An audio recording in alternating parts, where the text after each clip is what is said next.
Sine Law, Lesson 1. An oblique triangle is a triangle which does not contain a right angle. Any triangle questions that we've worked on with trigonometry have always contained a 90-degree angle. We often need to find an unknown side length or an unknown angle in oblique triangles as well. So we're going to learn two different ways of doing that. The first one is using something called the sine law. The sine law simply states that the length of side A over the sine of the angle opposite, so the length of side A over the sine of angle A, will be equal to the length of side B over the sine of angle B, which is equal to the length of side C over the sine of angle C, or we can take the reciprocal of each of those, and it works as well. Let's look at how to apply it. Tracking stations A and B are 38 kilometers from one another.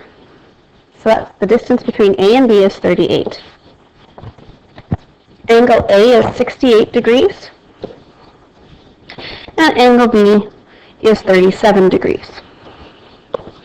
We can figure out how big this angle is at the top because we know that the angles have to add up to 180 degrees. So 180 minus 37 minus 68 will give us 75 degrees. How far is the ship from station B? So we're looking for the length of this side. Well, we know that the length of that side over the sine of the angle opposite of it, well, the angle opposite of x is A, so over the sine of 68 is equal to, the only length that I have is that 38 degrees over the sine of the angle opposite of 38 is 75. Now we just need to solve for x. So I'm going to wait to use my calculator and I'm just going to rearrange things. So I have x is equal to, if I multiply both sides by the sine of 68, on the left, that'll cancel out, leaving me with just x.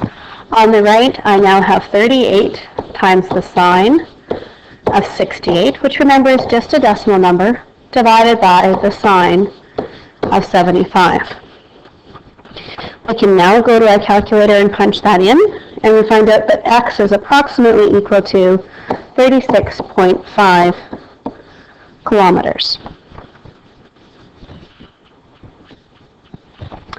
In triangle PQR, angle P is 36, side P is 24.8, and side Q is 23.4. Remember that small letters indicate lengths of sides, large letters represent size of angles. Determine the measure of angle R to the nearest degree. So let's draw ourselves a triangle. Remember, it doesn't have to be a right triangle. And we're going to call it PQR. Angle P is 36.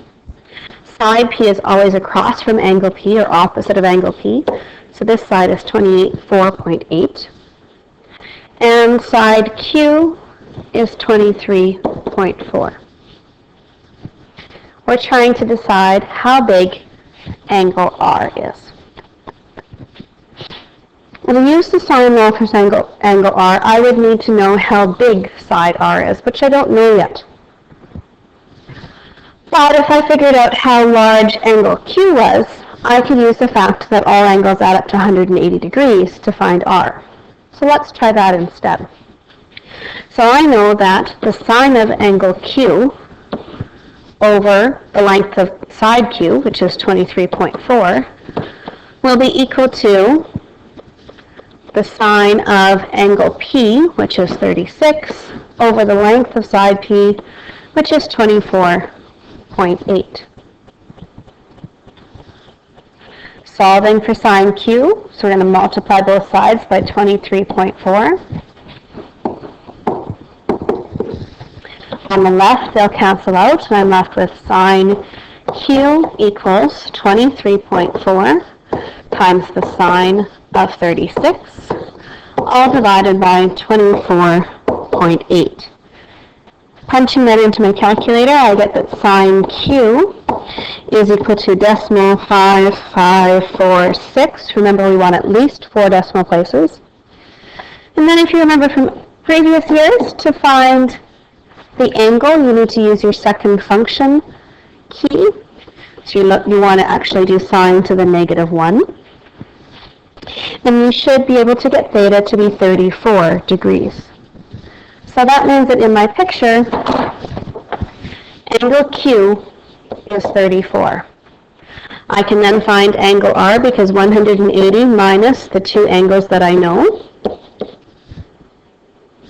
gives me 110 degrees. This is angle R.